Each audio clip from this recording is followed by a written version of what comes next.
In the UK, some young men find it hard to identify with the traditional Islam practiced at home by their parents, whose customs can seem staid when transplanted to modern Western countries. But these young men also find it hard to identify with Britain too, because we've allowed the weakening of our collective identity. Under the doctrine of state multiculturalism, we've encouraged different cultures to live separate lives apart from each other and apart from the mainstream. We failed to provide a vision of society to which they feel they want to belong. We've even tolerated these segregated communities behaving in ways that run completely counter to our values. So when a white person holds objectionable views, racist views for instance, we rightly condemn them.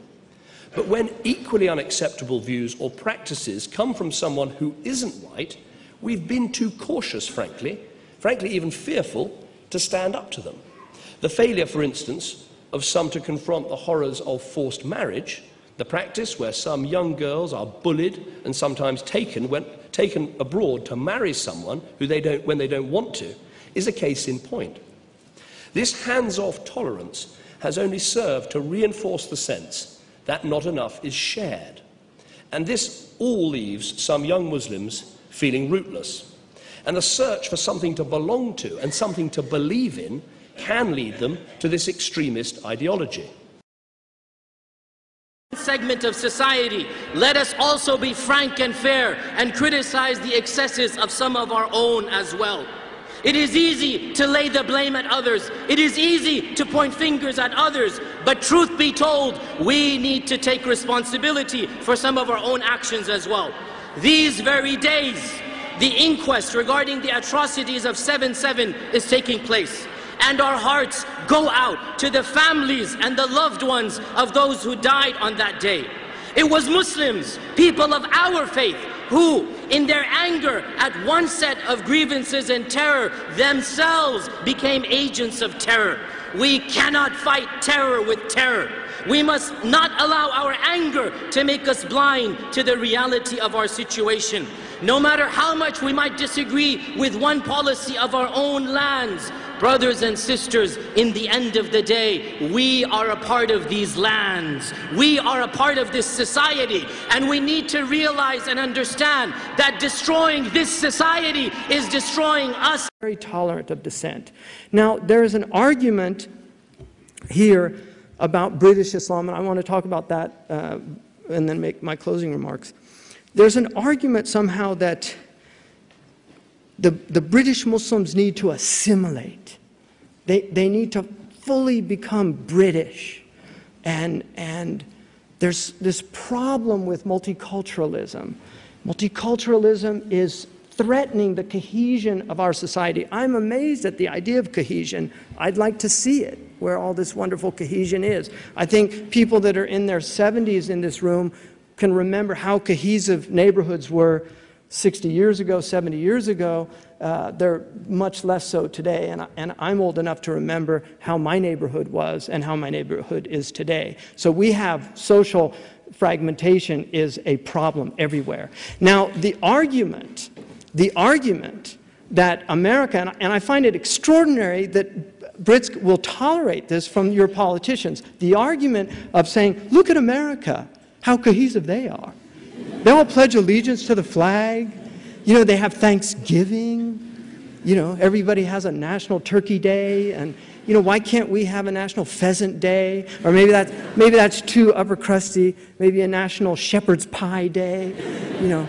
So, I mean, what's fascinating to me about this is, first of all, America has always been a multicultural society. We have never been a cohesive society. We have people in America that speak their own forms of English. Really. And British people would say we all speak our own form of English in America. But, you know, look, we have people, I can't understand them. We have a language called Ebonics. We have a gumbo language, fiddle-eye and a gumbo pie and a filet gumbo. For tonight, I'm going to see my Mashera Mio. I mean, do you understand that? I don't understand. It's a Hank Williams song. I mean, he knew what it was about because it's a Louisiana dialect. I don't know what it is. And I'm sure you've got people up in Yorkshire that you can't tell what they're saying.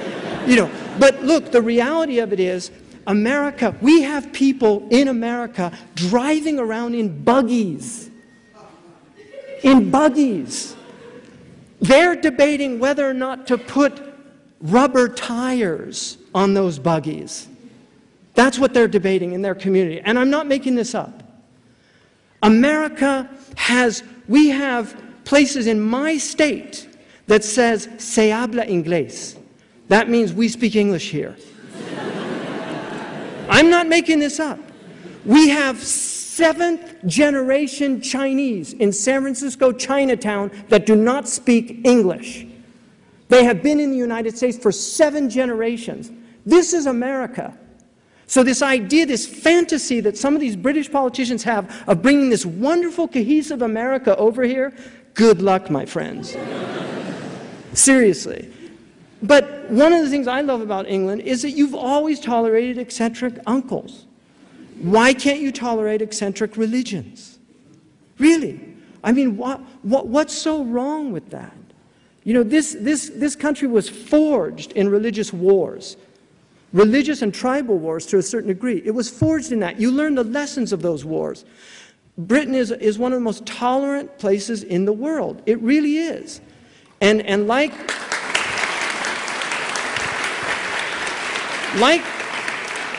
Dorothy Sayers, one of my favorite theologians, she's a mystery writer too, but she was also a good theologian. Dorothy Sayers said, the British people are slow to anger, but when they get angry, they behave like fools. And there's probably a lot of truth in that, but the fact that they are slow to anger, that's one of the most precious virtues in Islamic tradition, hilm, which is the ability to forbear.